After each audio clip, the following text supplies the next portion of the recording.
S ನಮಸ್ತೆ friends. ಈ ಒಂದು ವಿಡಿಯೋದಲ್ಲಿ ನಾವು ಮಾರ್ಕೆಟಿಂಗ್ ಅನ್ನು ಮಾಡುವಾಗ ಅನುಸರಿಸಬೇಕಾಗಿದ್ದಂತಹ 9 ಪ್ರಿನ್ಸಿಪಲ್ಸ್ ಅನ್ನು ನಾವು ಮನದಲ್ಲಿಟ್ಟುಕೊಂಡು ನಾವು ಬಿಸ್ನೆಸ್ ಅನ್ನು ಮಾಡಿದಾಗ ಈ ಒಂದು ಮಾರ್ಕೆಟಿಂಗ್ ಬಿಸ್ನೆಸ್ ಅನ್ನು ವರ್ಕ್ ಆಗುವಂಥದ್ದು. ಅದರ್ವೈಸ್ ಯಾವುದೇ ರೀತಿಯಾಗಿ ವರ್ಕ್ ಆಗೋದಿಲ್ಲ. ಅದಕ್ಕೋಸ್ಕರಾಗಿ ಈ ಒಂದು ಬಿಸ್ನೆಸ್ ಸ್ಟ್ರಾಟಜಿಯ ಬಗ್ಗೆ ತಿಳಿಸ್ಕೊಡ್ತಾ ಇದ್ದೇನೆ. ಗೆಳೆಯರೇ, ಮೊದಲನೇ ಪಾಯಿಂಟ್ ಬಂದ್ಬಿಟ್ಟು ಸತ್ಯ. ಸತ್ಯ ಅಂತಂದ್ರೆ ಬಿಸ್ನೆಸ್ ಮಾರ್ಕೆಟಿಂಗ್ ಫೀಲ್ಡ್ದಲ್ಲಿ ನಾವು ಬಿಸ್ನೆಸ್ ಮಾಡುವಾಗ ಸತ್ಯವನ್ನೇ ಹೇಳಬೇಕಾಗತ್ತೆ. ಸತ್ಯವನ್ನು ಬಿಟ್ಟು ಬೇರೆದೇನಾದ್ರೂ ಹೇಳಿದ್ರೆ ಅಲ್ಲಿ ಬಿಸ್ನೆಸ್ ಸ್ಟ್ರಾಟಜಿಯನ್ನು ಮುರಿದು ಹೋಗುವಂತಹ ಜಾಸ್ತಿ ಚಾನ್ಸಸ್ ಇರ್ತವೆ. ಅದಕ್ಕೋಸ್ಕರಾಗಿ ನಾವು ಸತ್ಯವನ್ನೇ ಹೇಳಿ ನಮ್ಮ ಪ್ರಾಡಕ್ಟ್ಸ್ಗಳನ್ನು ಸೆಲ್ ಮಾಡಬಹುದು. ಅದಾದ ನಂತರ ಎರಡನೇ ಪಾಯಿಂಟ್ ಬಂದ್ಬಿಟ್ಟು ಸೇವೆಯ ಒಂದು ಮನೋಭಾವನೆಯನ್ನು ಇಟ್ಟುಕೊಂಡು ನಾವು ಪ್ರಾಡಕ್ಟ್ಸ್ಗಳನ್ನು ಸೆಲ್ ಮಾಡಬೇಕು. ಆ ನಂತರ ಪ್ರೇಮ್ ಅಂತಂದ್ರೆ ಗೆಳೆಯರೇ, ನಾವು ಮಾಡ್ತಾ ಇರತಕ್ಕಂತಹ ಕೆಲಸಿನ ಮೇಲೆ ಪ್ರೀತಿಯಿಂದ ನಾವು ಕೆಲಸವನ್ನು ಮಾಡಬೇಕಾಗತ್ತೆ. ಅದಕ್ಕೋಸ್ಕರಾಗಿ ಈ ಒಂದು ಬಿಸ್ನೆಸ್ನಲ್ಲಿ ಈ ಪಾಯಿಂಟ್ ಕೂಡ ತುಂಬಾನೇ ಇಂಪಾರ್ಟೆಂಟ್ ಆಗಿದೆ. ಆ ನಂತರ ನಾಲ್ಕನೇ ಪಾಯಿಂಟ್ ಬಂದ್ಬಿಟ್ಟು ಮನ್ ಅಂತಂದ್ರೆ ನಮ್ಮ ಒಂದು ಮನಸ್ಸು ಬಹಳಷ್ಟು ಚಂಚಲವಾಗಿರುತ್ತೆ. ನಮ್ಮ ಮನಸ್ಸು ಬಹಳಷ್ಟು ಚಂಚಲವಾಗಿ ಇರತಕ್ಕಂಥದ್ದು. ನಮ್ಮ ಮನಸ್ಸನ್ನು ನಾವು ಹತೋಟಿಯಲ್ಲಿ ಇಟ್ಟುಕೊಂಡು ನಾವು ಕನ್ಸಿಸ್ಟೆಂಟ್ ಆಗಿ ಕೆಲಸವನ್ನು ಮಾಡಿದಾಕ್ರೆ ಮಾತ್ರ ನಾವು ಯಾವುದೇ ಒಂದು ನೆಟ್ವರ್ಕ್ ಮಾರ್ಕೆಟಿಂಗ್ದಲ್ಲಿ ಆಗಿರಲಿ ಅಥವಾ ಪ್ರಾಡಕ್ಟ್ಗಳನ್ನು ಸೆಲ್ ಮಾಡುವ ಒಂದು ಮಾರ್ಕೆಟಿಂಗ್ಗಳಾಗಿರಲಿ ಅಂಥವುಗಳಲ್ಲಿ ನಾವು ಜಾಸ್ತಿಯಾಗಿ ಇನ್ಸೆಂಟಿವ್ ಅನ್ನು ಅರ್ನ್ ಮಾಡಲಿಕ್ಕೆ ಆಗುವಂಥದ್ದು. ಅದಕ್ಕೋಸ್ಕರಾಗಿ ನಮ್ಮ ಮನಸ್ಸನ್ನು ಯಾವುದೇ ರೀತಿಯಾಗಿ ಚಂಚಲವನ್ನು ಮಾಡಲಿಕ್ಕೆ ಬಿಡಬಾರ್ದು. ಐದನೇ ಪಾಯಿಂಟ್ ಬಂದ್ಬಿಟ್ಟು ತನ್ ಅಂತಂದ್ರೆ ನಮ್ಮ ಶರೀರವನ್ನು ನಾವು ಕಾಯ್ದುಕೊಂಡು ನಾವು ಯಾವುದೇ ಫೀಲ್ಡಲ್ಲಿ ಹೋಗಿರಲಿ, ಯಾವುದೇ ಒಂದು ಬಿಸ್ನೆಸ್ ಮಾಡಿರಲಿ, ಅಂಥವುಗಳಲ್ಲಿ ನಾವು ನಮ್ಮ ಶರೀರನ್ನು ಕಾಯ್ದುಕೊಂಡು ಸರಿಯಾದ ರೀತಿಯಲ್ಲಿ ಊಟ ಮಾಡಿ ಮತ್ತು ಸರಿಯಾದ ರೀತಿಯಲ್ಲಿ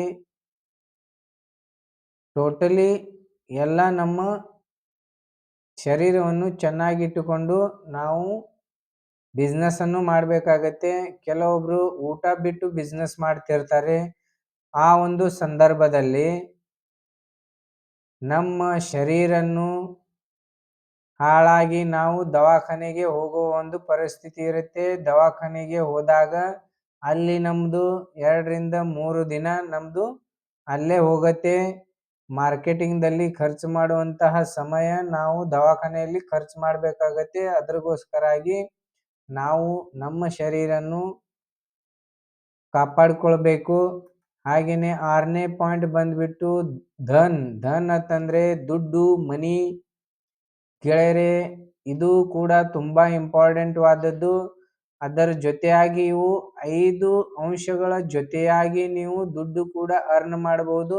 ಆದರೆ ಈ ಒಂದು 5 ಅಂಶಗಳನ್ನು ನೀವು ಮನದಲ್ಲಿಟ್ಟುಕೊಂಡು ಕೆಲಸವನ್ನು ಮಾಡಿದಾಗ ಈ ಒಂದು 6ನೆಯ ಅಂಶಕ್ಕೆ ಬರುತ್ತೆ.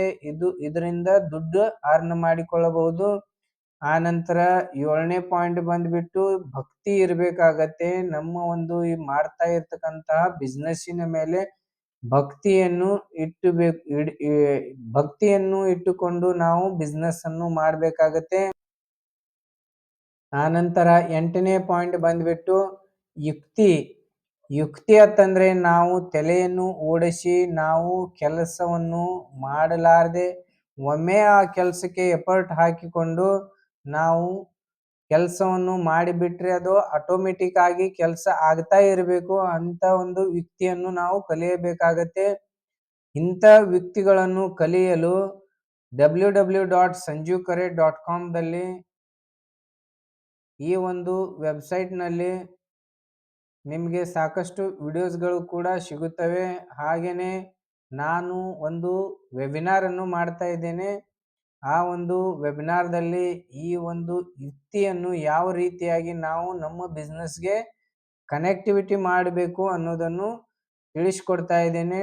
ಈ ಒಂದು ವಿಡಿಯೋದ ಡಿಸ್ಕ್ರಿಪ್ಷನ್ ಬಾಕ್ಸ್ದಲ್ಲಿ ಕೊಟ್ಟಿರುವಂತಹ ಲಿಂಕಿನ ಮೇಲೆ ಕ್ಲಿಕ್ ಮಾಡಿಕೊಂಡು ಗೂಗಲ್ ಫಾರ್ಮ್ ಇರುತ್ತೆ, ಆ ಫಾರ್ಮ್ ಅನ್ನು ನೀವು ಫಿಲಪ್ ಮಾಡಿದ್ದೆ ಆದಲ್ಲಿ ನೀವು ಆ ಒಂದು ಮೀಟಿಂಗ್ಗೆ ಜಾಯಿನ್ ಆಗ್ತೀರಾ.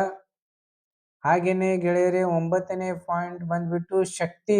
ಶಕ್ತಿ ಅಂತಂದ್ರೆ ನಮ್ಮ ಹತ್ರ ಶಕ್ತಿ ಇರಬೇಕಾಗತ್ತೆ. ಇವು ಎಲ್ಲ ಕಲ್ತುಕೊಂಡು ನಾವು ಕೆಲಸವನ್ನು ಇಂಪ್ಲಿಮೆಂಟ್ ಮಾಡಬೇಕಾಗತ್ತೆ. ಅದಕ್ಕೆ ಶಕ್ತಿ ಬೇಕು. ಈ ರೀತಿಯಾಗಿ ನಾವು 9 ಪಾಯಿಂಟ್ಗಳನ್ನು ನಮ್ಮ ಒಂದು ಬಿಸ್ನೆಸ್ ಸ್ಟ್ರಾಟಜಿಯಲ್ಲಿ ಅಳವಡಿಸಿಕೊಂಡಿದ್ದೇ ಆದಲ್ಲಿ ನಾವು ನಮ್ಮ ಬಿಸ್ನೆಸ್ ಅನ್ನು ಸಕ್ಸಸ್ ಕಾಣಬಹುದು.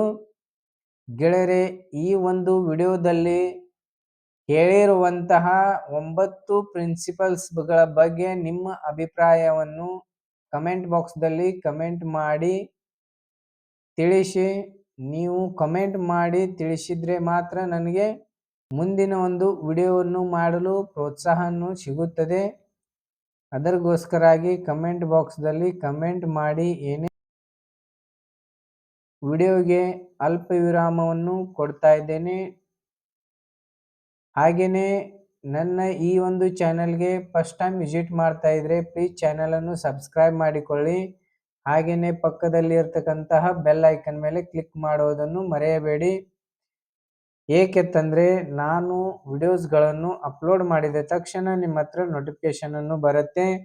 ಹಾಗೆಯೇ ಸಾಕಷ್ಟು ಗೌರ್ಮೆಂಟ್ ಸರ್ವಿಸಸ್ಗಳ ಬಗ್ಗೆ ಸರ್ವಿಸನ್ನು ಪ್ರೊವೈಡ್ ಮಾಡ್ತಾ ಇದ್ದೇನೆ. ಮೊಬೈಲ್ ಸಂಖ್ಯೆಗೆ ಕರೆ ಮಾಡಿ ನೀವು ಯಾವುದೇ ಒಂದು ಆನ್ಲೈನ್ ಅಪ್ಲಿಕೇಶನ್ಗಳ ಬಗ್ಗೆ ತಿಳಿದುಕೊಳ್ಳಲು ನನ್ನನ್ನು ಸಂಪರ್ಕಿಸಿ. Thank you so much.